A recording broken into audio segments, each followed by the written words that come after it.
अस्सलाम वालेकुम dear viewers. Hope कि आप सब ठीक होंगे।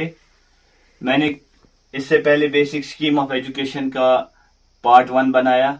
असल में मैंने एक ही वीडियो बनाई थी, लेकिन टेक्निकल फॉल्ट की वजह से वो वाली वीडियो सिर्फ 6 मिनट्स एंड 50 सेकंड्स की बनी अपलोड हुई, तो इसलिए उसका जो अधूरा रह गया वो मैं फिर से नए से बना रहा हूं। तो आगे डायरेक्टली अब हम टॉपिक को शुरू करने जा रहे हैं।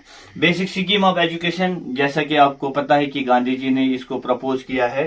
तो हम पहुंचे थे कि जब 22 एंड 23 ऑफ अक्टूबर 1937 में ऑल इंडिया एजुकेशन कॉन्फ्रेंस मुनक्कद हुई वारदा के अंदर, जो कि महाराष्ट्र में एक जगह है। उस कॉन्फ्रेंस के अंदर गांधी जी भी, क्योंकि उन्होंने भी शिरकत की थी, तो गांधी जी ने उस कॉन्फ्रेंस के अंदर बताते हुए कुछ पॉइंट्स को रेज किया। तो पहली बात उन्होंने कही कि present education system does not meet the requirements of the people.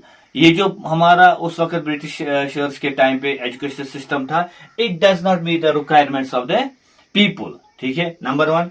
Number 2, इन्होंने ये भी कहा कि English as a medium of instruction has created a permanent gap between the highly educated few and uneducated many.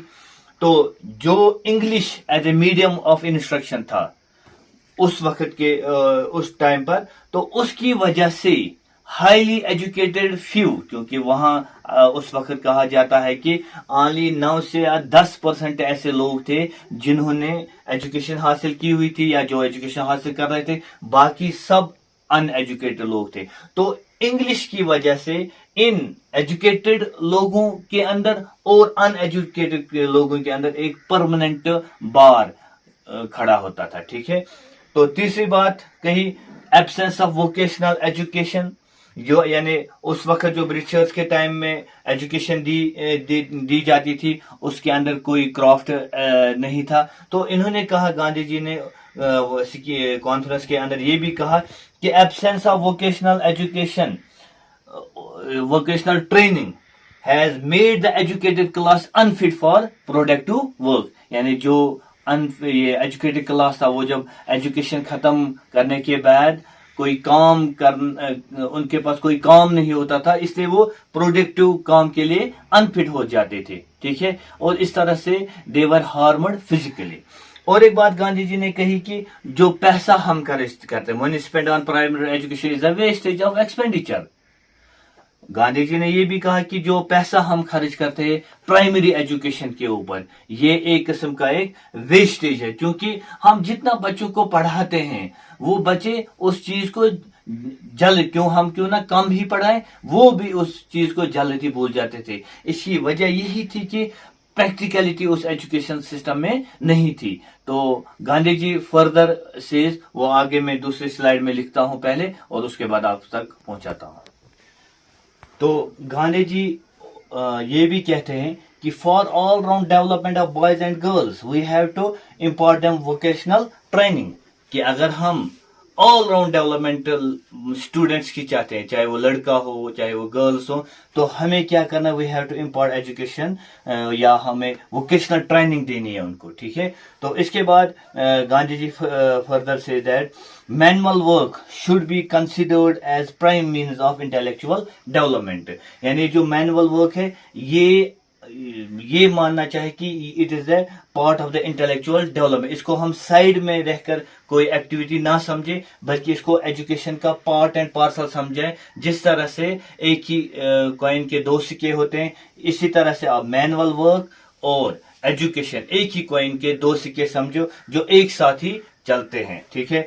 तो इसके बाद गांधी जी ये भी कहते हैं कि by education I mean an all round drawing out of the best in the child and man, body mind and spirit. कि education मेरे नजदीक वही है जो एक बच्चे के अंदर से, उसके माइंड के अंदर से, उसके बॉडी के अंदर से, उसके स्पिरिट के अंदर से, ठीक है, जो भी बेस्ट क्वालिटी होगी उसे बाहर निकाले, उसी को हम एजुकेशन कहते हैं। तो इस तरह से गांधी जी ने एक ड्राफ्ट पेश किया। किसका ड्राफ्ट प्रेजेंट किया? Draft of national educational system. ठीक है। तो इस तरह से गांधी जी ने एक ड्राफ्ट पेश किया नेशनल एजुकेशन सिस्टम की। तो ये जो वारदा स्कीम 22 और 23 अक्टूबर 1937 को मुनक्कद हुई वारदा कॉन्फ्रेंस, इसके अंदर 3 रेजोल्यूशन पास हुए। ठीक है, पहली रेजोल्यूशन थी यही कि फ्री एंड कंपल्सरी एजुकेशन। ठीक है, पहली बात। दूसरी बात, मदर टंग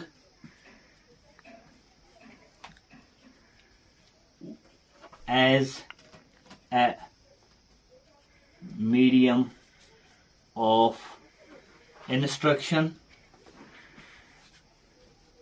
और तीसरी बात, क्राफ्ट सेंटर्ड एजुकेशन। ठीक है, तो ये 3 रेजोल्यूशंस, पहली फ्री एंड कंपल्सरी एजुकेशन की जो भी एजुकेशन हम देंगे वो फ्री और कंपल्सरी होगी। दूसरी बात, जो भी एजुकेशन हम इंडिया के अंदर दें वो through medium of mother tongue होगी। तीसरी बात कि जो भी एजुकेशन देंगे हम, that should be centred around some craft.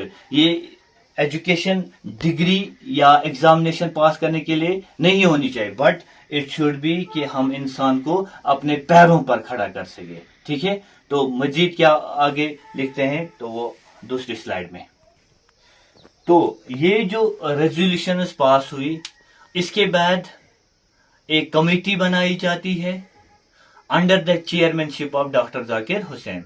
यानी वारदा कॉन्फ्रेंस के बाद एक कमेटी बनाई जाती है जिसके चेयरमैन होते हैं डॉक्टर जाकिर हुसैन। मैं यहां लिखता हूं चेयरमैन उसके थे doctor Zakir Hussain.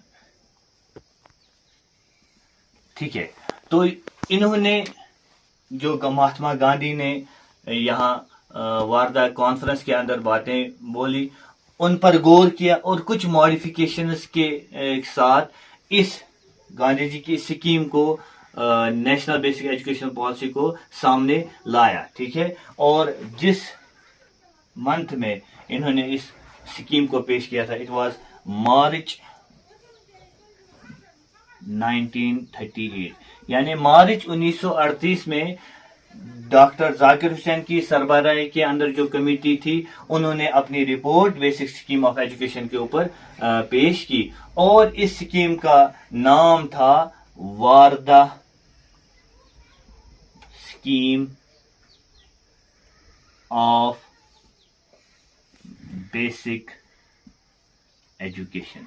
वारदा scheme of basic education.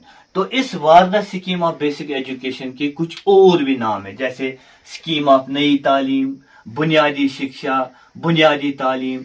तो ये कुछ इसके नाम थे, मैं यहां पर लिखता हूं बुनियादी तालीम, या हम इसे बुनियादी शिक्षा या स्कीम ऑफ नई तालीम। ठीक है, तो ये कुछ इस Wardha scheme of basic education के और नाम है। ठीक है, इन नामों से भी इसको जाना जाता है। तो इसके बाद जो बेसिक फीचर्स या बेसिक टेनेंट इस स्कीम के हैं वो हम अगले वीडियो में डिस्कस करने की, क्योंकि मैं वीडियो को शॉर्ट रखता हूं ताकि बच्चे इस वीडियो का मजा लें। ठीक है, आसान अल्फाज में इन वीडियो को पेश करता हूं। इंशाल्लाह अगले वीडियो में हम what are the basic features और what are the basic tenets of Wardha scheme of basic education उनको डिस्कस करने की कोशिश करेंगे। Thank you for watching this video.